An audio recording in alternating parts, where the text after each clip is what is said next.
ஏற்கனவே நான் உறுதி அளித்தவாறு பரந்தூரில் புதிய விமான நிலையம் அமைக்க மேற்கொண்ட நடவடிக்கைகள் இந்த அரசால் கைவிடப்படும்.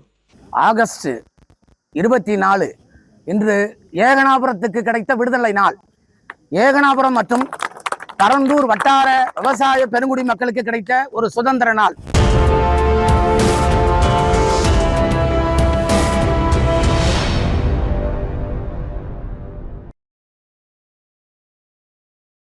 ஆகஸ்ட் 24 இன்று ஏகனாபுரத்துக்கு கிடைத்த விடுதலை நாள். ஏகனாபுரம் மற்றும் பரந்தூர் வட்டார விவசாய பெருங்குடி மக்களுக்கு கிடைத்த ஒரு சுதந்திர நாள். மீண்டும் ஒரு சுதந்திரத்தை நாங்கள் கிடைக்கப் பெற்றோம்.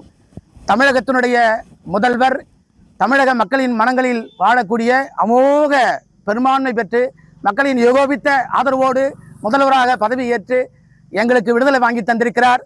ஏறக்குறைய 5 ஆண்டுகளாக, அதாவது நாட்களில் சொல்ல போனால் 1500 நாட்களாக போராடி கொண்டிருக்கின்ற பரந்தூர் பசுமை விமான திட்ட போராட்ட குழு இந்த பரந்தூர் திட்டத்தை தயவு செய்து நீங்கள் கைவிடுங்கள்.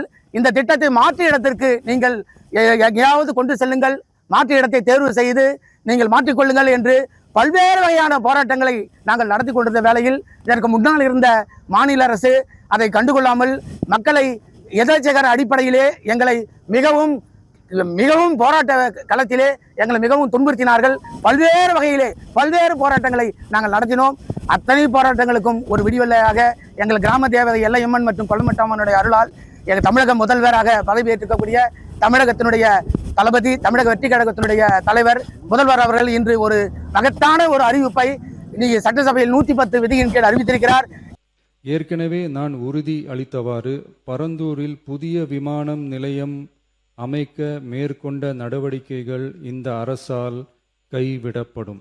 இந்த பகுதி விவசாய பெருங்குடி மக்களையும் வாழ்வாதாரத்தையும் காப்பாற்றி கொடுத்திருக்கிறார். எங்கள் கண்ணீரை துடைத்திருக்கிறார். அவர் என்ன வாக்குறுதி கொடுத்தாரோ பரந்தூர் பசுமை விமான திட்டத்தை நான் முதல்வராக தலைமை ஏற்றவுடன் இந்த திட்டத்தை கைவிடுவேன் என்று எப்படி போராட்ட குழுவை நேரில் வந்து சந்தித்து அவர் உறுதியளித்து சென்றாரோ அந்த உறுதியிலேயே அவர் மிக வலிமையாக நின்று எந்த பிரச்சனைக்கும் அவர் ஆட்படாமல் இன்று அந்த அறிவிப்பை அறிவித்திருக்கிறார். நம்ம விவசாயிகள் பாதிக்கிற இந்த திட்டத்துக்கு எதிராக சட்ட போராட்டம் நடத்தவும் தயங்க மாட்டோம்னு சொல்லியிருந்தோம். அதை இங்க உங்க முன்னாடி ரொம்ப ஸ்ட்ராங்கா வலியுறுத்துறேன். இந்த பிரச்சனையில நான் உங்களோட உறுதியா நிற்பேன். இன்னொரு முக்கியமான விஷயம், நம்மள ஆண்டுகிட்டு இருக்கிற ஒன்றிய அரசுக்கும் மாநில அரசுக்கும் நான் சொல்லணும்னு நினைக்கிறேன். நான் இங்க வளர்ச்சிக்கு எதிரானவெல்லாம் கிடையாது. ஏர்போர்ட்டே வரக்கூடாதுன்னு நான் சொல்லல, இந்த இடத்துல வரக்கூடாதுன்னு நான் சொல்றேன். இதெல்லாம் சொல்லலன்னு வைங்களேன், இவன் வளர்ச்சிக்கு எதிரானவன் அப்படி இப்படின்னு சொல்லி ஒரு கதையை கட்டி ஆரம்பிச்சிருவாங்க. சரி, நமக்கு அதை பத்தி எல்லாம் கவலை இல்லைன்னு வைங்க. எல்லாத்துக்கும் மேல இன்னைக்கு இந்த பூமியில வாழ்ற எல்லா உயிரினங்களோட இருப்பையும் புவி வெப்பமயமாதல் பயமுறுத்திக்கிட்டு இருக்கு. சென்னையில் உள்ள மீனம்பாக்கம் விமான நிலையம் இந்திய விமான நிலையங்கள் ஆணையத்தால் AAI இயக்கப்படுகிறது. தற்போது இந்த விமான நிலையம் ஆண்டுக்கு 30 மில்லியன் பயணிகளை கையாளும் திறன் கொண்டதாக உள்ளது. வளர்ந்து வரும் சென்னை மாநகரத்தின் தேவைகளை கருத்தில் கொண்டும் பயணிகளின் வசதிகளை கருத்தில் கொண்டும் தொழில் வளர்ச்சியினை கருத்தில் கொண்டும் சரக்கு போக்குவரத்தை அதிகரிக்கும் வகையிலும் புதிய விமான நிலையம் அமைப்பதற்கான தேவை ஏற்பட்டு உள்ளது. புதிய விமான நிலையம் அமைப்பதற்கு தேர்வு செய்யப்படும் இடம் பெரிய அளவில் விவசாயிகளை பாதிக்காத வகையிலும் அதிக அளவில் குடியிருப்புகளை அகற்றாத வகையிலும் அமைய வேண்டும். ஆனால் முந்தைய அரசு விவசாயிகளை பெரிய அளவில் பாதிக்கும் வகையிலும் குடியிருப்புகளை அதிக அளவில் அகற்றும் வகையிலும் விமான நிலையத்தை அமைப்பதற்கான முயற்சிகளை மேற்கொண்டது. ஏகனாபுரம் மற்றும் இதர கிராம மக்கள் இந்த விமான நிலையம் அமைப்பதை எதிர்த்து நடத்திய போராட்டங்களை அறிந்து நான் 20/1/2025 அன்று அப்பகுதிக்கு சென்று அங்குள்ள மக்களின் குறைகளை கேட்டறிந்து பின்வரும் அறிவிப்புகளை வெளியிட்டேன்.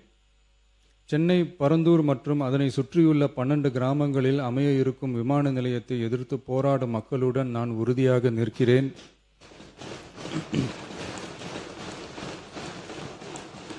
நீண்ட நாட்களுக்கு மேலாக இந்த திட்டத்திற்கு எதிராக போராடி வரும் விவசாயிகளுக்கு எனது ஆதரவை தெரிவித்துக் கொள்கிறேன்.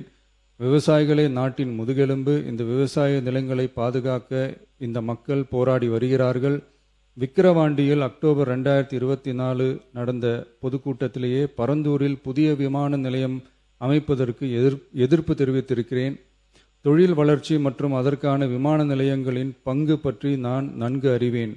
அதற்கான என்னுடைய முழு ஆதரவும் உண்டு. ஆனால் பரந்தூரில் இந்த திட்டம் அமையக்கூடாது. இந்த திட்டம் குறித்து அரசு மறுபரிசீலனை செய்ய வேண்டும். குறைவான விவசாய நிலங்கள் பாதிக்கப்படும் வகையிலும் மக்களின் வாழ்வாதாரம் பாதிக்காத வகையிலும் மாற்று இடத்தை தேர்வு செய்ய வேண்டும் என தெரிவித்திருந்தேன். மக்கள் மத்தியிலே நான் அன்றே அறிவித்ததை நிறைவேற்றும் பொருட்டு புதிய விமான நிலையம் அமைப்பது குறித்து உயர் அதிகாரிகளிடமும் துறை வல்லுநர்களிடமும் விரிவாக ஆலோசனை நடத்தினேன். ஏற்கனவே நான் உறுதி அளித்தவாறு பரந்தூரில் புதிய விமான நிலையம் அமைக்க மேற்கொண்ட நடவடிக்கைகள் இந்த அரசால் கைவிடப்படும்.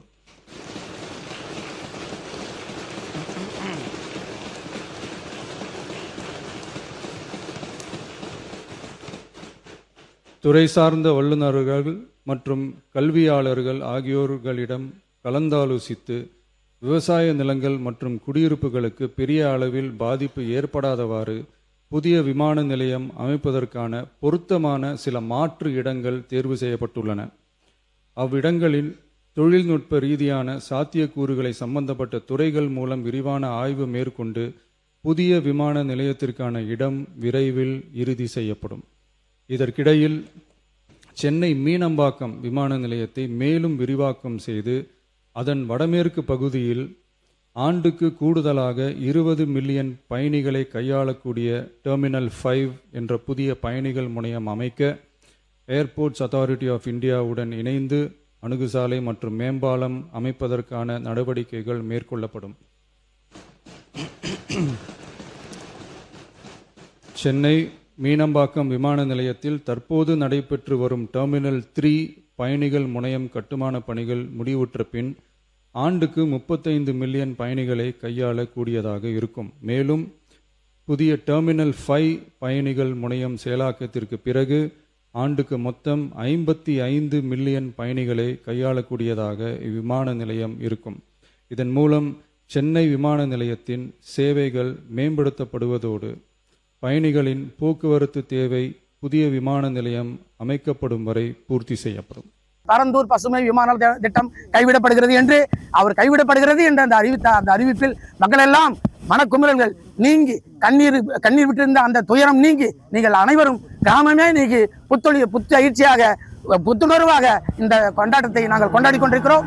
இதற்காக எங்களுக்காக இந்த போராட்ட களத்திலே இந்த நேரத்திலே இந்த போராட்ட களத்திலே எங்களுக்காக இந்த ஏகனாபுரம் கிராமத்திற்கு வந்த அத்தனை அரசியல் கட்சி தலைவர்களுக்கும் அமைப்புகளுக்கும் குறிப்பாக இந்த நேரத்தில் நன்றி சொல்லிக்கொண்டு இந்த தளபதி அவர்கள் எங்கள் போராட்ட களத்திற்கு நேரில் வந்து வருகை தந்து போராட்ட குழுவை சந்தித்ததற்கும் இந்த அறிவிப்பை வெளியிட்டதற்கும் இந்த தமிழக வெற்றி கழகத்தினுடைய அனைத்து நிலை நிர்வாகிகளுக்கும் ஆலோசகர்களுக்கும் மனமார்ந்த நன்றியை இந்த நேரத்தை மக்கள் சார்பாகவும் போராட்ட குழு சார்பாகவும் தெரிவித்துக் கொள்கிறோம். நன்றி, வணக்கம்.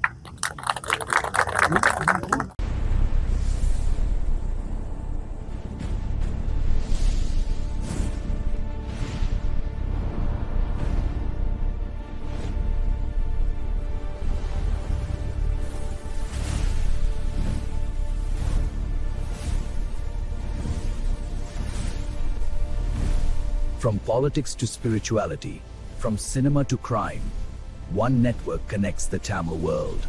This is U Tamil.